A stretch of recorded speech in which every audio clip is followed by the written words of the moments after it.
الرحمن الرحیم.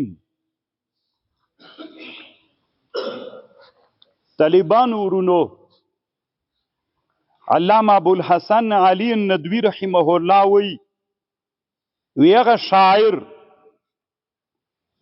چې دیغه په دې غږ کې په ټولنه کې ژوند را پیدا نه کړي و ټولنه مړه وي، هغه شاعر چې د ده په دې شعر کې د ټولنې ژوند نه وي، هغه شاعر دی ورک سي. او هغه شاعر چې په شعر کې حماست او شجاعت ټولنه کې را ژوندی نه کړي، هغه شاعر دی ورک سي. نو کله چې یو داعی و دعوتګر یا شاعر یا مغنی و غنا کوونکی څه دغسې شعر وایي، د دوی په دې غږ کې چې د ټولنه کې دوه شیان نه ول، هغه غږونه دې ورک سي. لکه څه موږ جلسو کې تقریر کوو، داعی و دعوت و وعظ کوو، دی باید په دې وعظ کې یو پیغام ولري.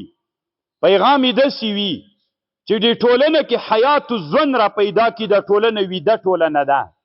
تاسې خو به وایي چې موږ خو ویښ یو، ما لیدلی یئ تاسې.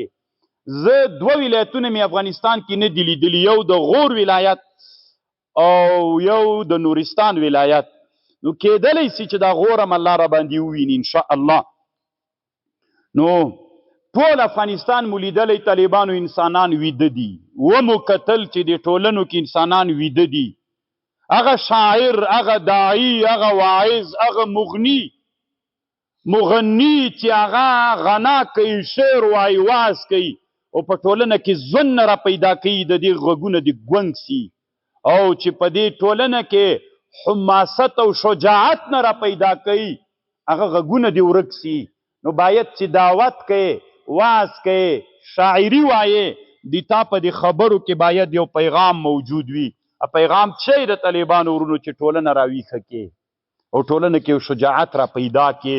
دا دوه صفته باید د واعظ او د داعی په هغه کې وي، په معلم، په استاذ او مربي کې وي، چې کله شاګردانو ته خبر کوي په هغوی کې باید ژوند را پیدا کې، یو روح ورواچوي. دا ټولنه مړه ټولنه ده.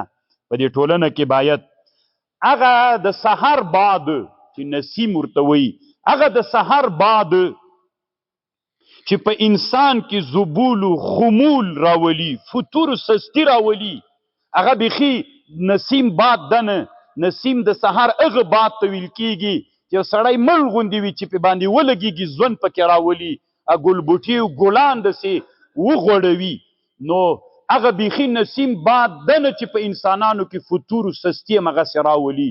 الله عز وجل دې مونږ او تاسې داسې داعیان جوړ کړي چې په دې خپله ټولنه کې څوک را پیدا کړو، حیات او حماست او شجاعت را پیدا کړو او په ټولنه کې خپور کړو.